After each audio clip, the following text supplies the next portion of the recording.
wabarakatuh. Bismillahi alhamdulillah wassalatu wassalamu ala rasulillah Muhammad ibn Abdillah wa ala alihi wa ashabihi wa mawala hamma ba'du. Para pemirsa yang budiman dimanapun berada, Al-Faqir Fawaid Syaiful Rahman, penyuluh agama Islam Kecamatan Muncar, Kementerian Agama Kabupaten Banyuwangi, bermaksud untuk melaksanakan kajian secara rutin tentang hadis yang terdapat di dalam kitab Bulughul Maram, khusus bab yang menjelaskan tentang berpuasa. Satu hari insya Allah akan dilaksanakan pembacaan satu hadis, berikut penjelasannya dan pengambilan intisyari hukumnya. Mudah-mudahan niat ini diberikan kemudahan, diberikan keistiqomahan dan mendapatkan ridha dari Allah Subhanahu wa taala. Amin ya rabbal alamin. Bismillahirrahmanirrahim. Alhamdulillahi rabbil alamin. Wa bihi nasta'inu ala umurid dunya waddin. Wassalatu wassalamu ala sayyidina Muhammadin wa ala alihi wa ashabihi ajma'in. Subhanaka rabbana la ilma lana illa ma 'allamtana innaka antal alimul hakim. Rabbi ishrah li sadri wa yassir li amri wahlul 'uqdatam min lisani yafqahu qawli. Qala al-musannif rahimahullahu ta'ala wa nafa'ana bihi wa bi'ulumihi wa bi asrarihi fid dharain amin ya rabbal alamin. Bismillahirrahmanirrahim. Kitabus Siyami. Adapun ini ialah kitab yang menjelaskan, mengkaji tentang berpuasa. Hadis yang kita baca pertama berada pada urutan 215 di dalam kitab Syarah Bulughul Maram, yaitu Ibanatul Ahkam. Sedangkan di dalam kitab induknya, kitab Bulughul Maram, hadis ini berada pada urutan 669. Kita baca hadis pertama. An Abi Hurairah radhiyallahu anhu, hadis riwayat Abu Hurairah. Radhiya, mudah-mudahan meridhoi Allahu, siapa Allah, anhu dari Abu Hurairah. Qala, berkata siapa Abu Hurairah, qala bersabda siapa Rasulullah sallallahu alaihi wasallam. Apa isi sabda baginda Nabi? La taqaddamu ramadhana bisawmi yawmin wala yawmaini illa rajulun kana yasumu sawman falyasumhu, muttafaqun alaih. La taqaddamu, jangan mendahului siapa kalian semua, Ramadhana, terhadap bulan Ramadan, mendahului bisawmi yaumin, dengan puasa sehari, wala yaumaini, dan tidak pula mendahului dengan puasa 2 hari, illa rajulun, kecuali seorang laki-laki. Di dalam redaksi, di dalam literatur lain ada yang menggunakan redaksi berbeda. Illa rajulan dibaca nasab. Karena yang ada siapa rajul yasumu, ialah berpuasa siapa rajul, sauman, terhadap puasa, falyasum, maka hendaklah berpuasa siapa rajulhu, terhadap puasa. Adapun hadis muttafaqun, ialah disepakati apa alaihi hadis. Para pemirsa yang budiman dimanapun berada, secara tekstual kita dapat mengambil kesimpulan bahwa hadis yang kita baca ini melarang kita untuk mendahulukan berpuasa sebelum benar-benar bulan Ramadan itu telah ditetapkan masuk 1 Ramadan. Baik hanya 1 hari berpuasa ataupun 2 hari berpuasa, dengan alasan untuk kehati-hatian. Karena ada rasa kekhawatiran jangan-jangan bulan Ramadan itu telah masuk di hari Senin, karena bulan Ramadan tahun ini 1445 Hijriah oleh pemerintah melalui Kementerian Agama pada sidang isbat ditetapkan pada hari Selasa. Kemudian ada sebagian orang yang khawatir jangan-jangan bulan Ramadan telah masuk di hari Senin, sehingga dia mendahului berpuasa lebih dulu di hari Senin untuk berjaga-jaga. Nah, berpuasa seperti ini, semacam ini tidak diperbolehkan, meskipun seakan-akan alasannya dibenarkan oleh syariah. Alasannya adalah alasan yang syar'i, yaitu ada unsur kehati-hatian, namun tidak diperbolehkan. Mengapa demikian? Ternyata para ulama memberikan alasan bahwa masuk dan tidaknya bulan Ramadan itu tidak didasarkan kepada prasangka manusia, rasa khawatir manusia, tetapi masuk dan tidaknya bulan Ramadan itu berdasarkan kepada ru'yatul hilal.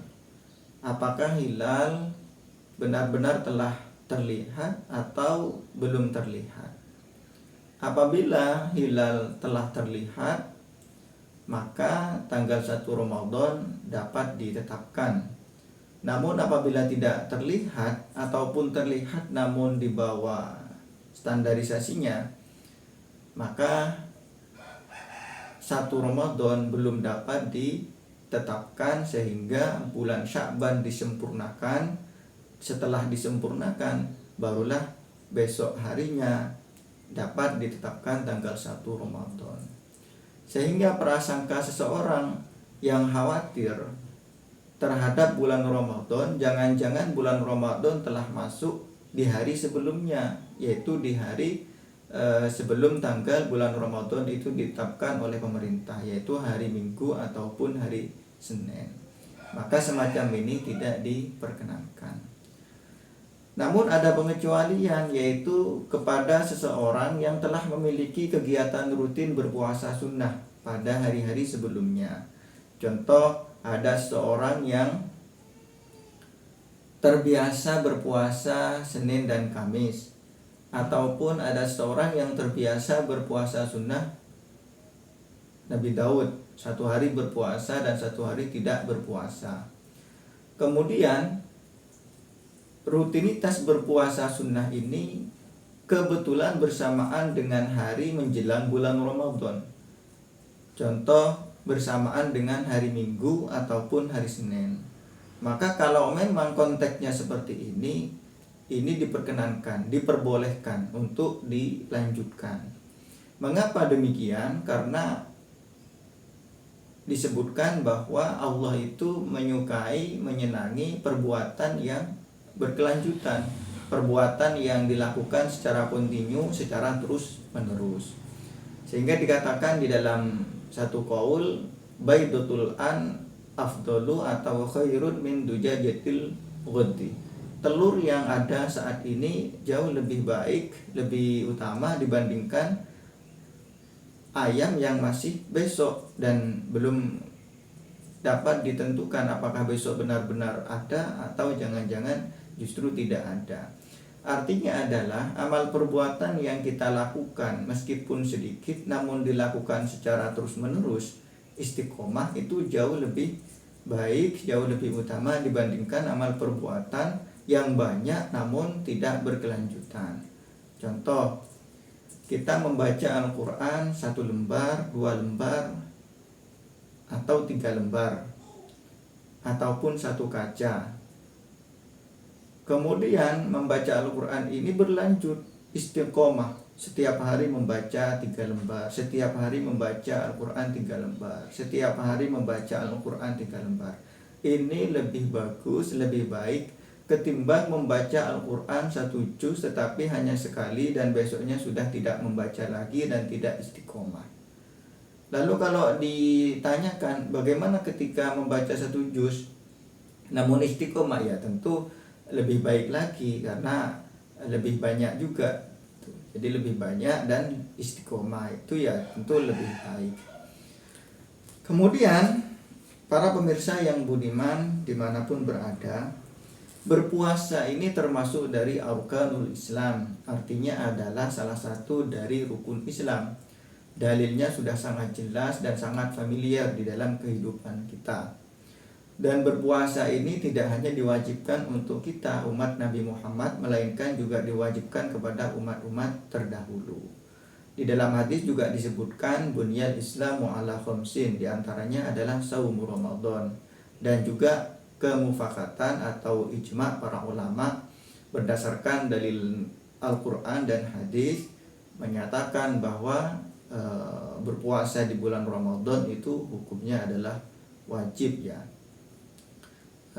Minanti nibid darurati, ya. Jadi memang keterangan dari agama yang sudah pasti dalilnya, sehingga tidak perlu banyak tafsir lagi. Kemudian pengertian dari berpuasa sendiri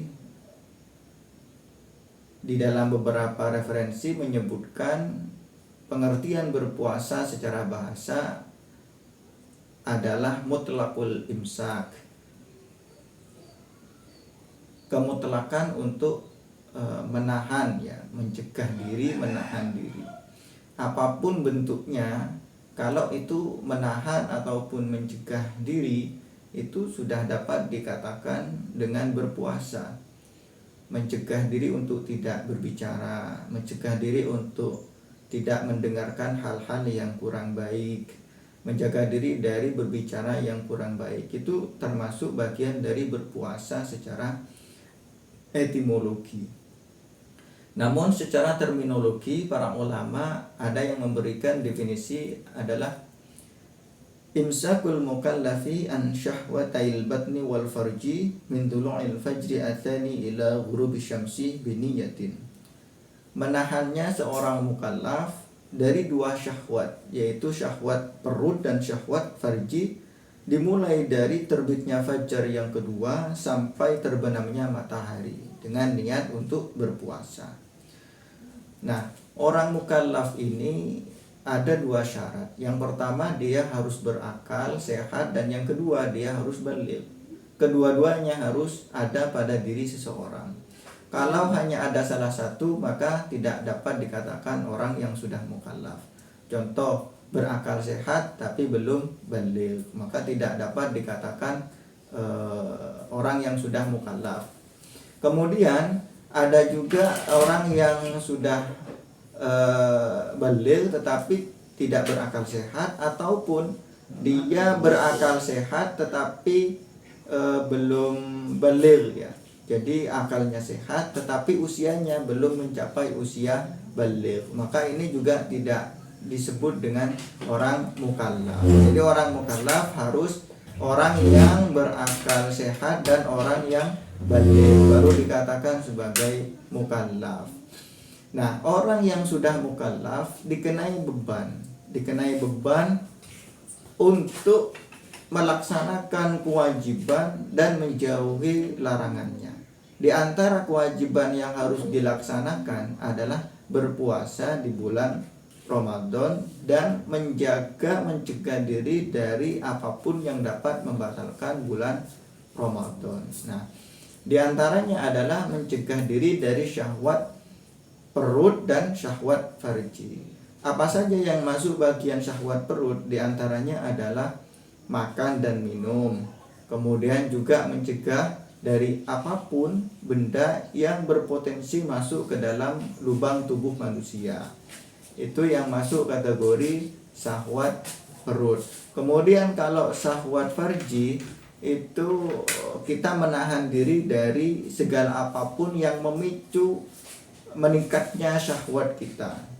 Kalau konteksnya suami istri, maka pasangan suami istri saling menjaga untuk sementara waktu tidak berhubungan suami istri di bulan Ramadan, di siang hari ketika berpuasa. Nah, ini bentuk-bentuk menjaga dari syahwat perut dan syahwat farji. Mulai kapan? Tentu mulai dari terbitnya fajar yang kedua sampai terbenamnya matahari atau waktu maghrib ya. Kemudian bagaimana dengan niat Ramadan, niat berpuasa Ramadan? Nah, niat berpuasa Ramadan menurut Syafi'i ya wajib untuk dimalamkan ya, artinya niat pada malam harinya. Tidak niat kemudian bersamaan dengan munculnya atau terbitnya fajar yang kedua, itu tidak begitu ya tekniknya, tetapi malam biasanya setelah tarawih ataupun tidak setelah tarawih, misalkan di dalam rangkaian malam itu sebelum terbit fajar yang kedua, kemudian niat lebih dulu, barulah nanti ketika sudah terbit fajar yang kedua kita mulai menahan diri berpuasa sampai terbenamnya matahari. Itu yang disebut dengan berpuasa.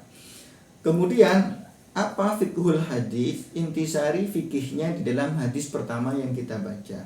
Yang pertama adalah an-nahyu 'anis siyami qabla ramadhana biyaumin aw yaumaini bida'wal ihtiyati li'annahu istizharun 'ala syar'i wa khalatun nafli bil fardi.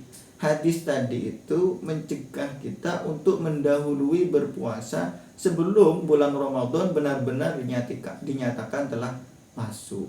Ternyata bulan Ramadan tahun ini 1445 Hijriah ditetapkan pada hari Selasa. Kemudian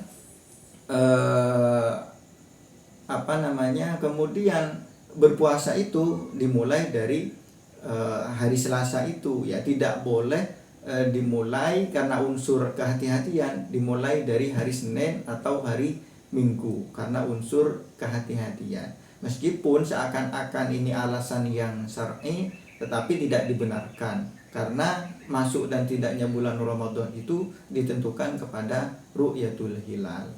Selain itu juga menurut para ulama ada kholatun nafli bil fardi, ada percampuran antara sunnah dengan yang wajib. Kapan itu? Nah, ketika seseorang mendahulukan berpuasa karena unsur kehati-hatian itu tadi, kemudian dia karena hati-hati berpuasa lebih dulu di hari Minggu dan hari Senin misalkan. Nah, padahal satu Ramadan ditetapkan pada hari Selasa, sehingga ini terjadi mukhalid ya, percampuran antara sunnah dengan fardu. Ini hukum fikihnya. Kemudian yang kedua adalah al-hathu ala mulazimati ma i'tadahul insanu min at-ta'ati wal khairi, yaitu mendorong, memotivasi untuk melanjutkan apa yang menjadi kebiasaan manusia, yang di situ ada unsur taat, ada unsur kebaikannya. Jadi apapun yang memang sudah menjadi kebiasaan rutin kita dan itu ada unsur taat kepada Allah, ada unsur kebaikan untuk akhirat, itu dimotivasi oleh hadis itu untuk istiqomah, untuk dilanjutkan, untuk dimulazimahkan, diterus meneruskan. Kemudian yang ketiga, jawazu saumi al-mu'tadi idza wafaqat al-'adatu fihi ma qabla Ramadan biyaumin aw yaumaini. Diperbolehkan untuk berpuasa sunnah ya, yang memang sudah menjadi kebiasaan umumnya ya, kebiasaan sehari-hari. Kebetulan kebiasaan ini bersamaan dengan hari pra Ramadan, jadi menjelang bulan Ramadan. Nah, ini tetap dianjurkan untuk diteruskan meskipun mendahului, seakan-akan mendahului bulan Ramadan karena harinya berada pada pra Ramadan begitu. Namun bukan karena ingin mendahului berpuasa Ramadan, namun niatnya adalah melanjutkan rutinitas yang sudah menjadi kebiasaan. Yang keempat adalah karahatu shaumi tatawwu'i qabla syahri biyaumin aw yaumaini, yaitu dimakruhkan untuk berpuasa sunnah sebelum benar-benar tanggal 1 pada bulan tertentu itu dinyatakan telah masuk ya, baik hanya sehari ataupun 2 hari. Jadi kalau kita ingin berpuasa sunnah, pastikan tanggal atau hari yang ingin kita berpuasa itu telah masuk tanggal 1 di bulan yang kita pilih untuk berpuasa. Misalkan bulan Rajab ataupun bulan Sya'ban. Jadi kita berpuasa tanggal 1 bulan Rajab, itu memang sudah pasti masuknya tanggal 1 ya. Jangan masih diragu-ragukan ya tanggal satunya itu. Nah, itu tidak diperbolehkan. Meskipun hanya makruh ya, makruh tidak sampai pada derajat haram. Tetapi kalau bisa dihindari. Nah, itu penjelasan dari hadis pertama dan intisari fikihnya yang dapat kita kaji pada pertemuan pertama ini. Mudah-mudahan bermanfaat. Wallahul muwaffiq ila aqwamit thoriq. Wassalamualaikum warahmatullahi wabarakatuh.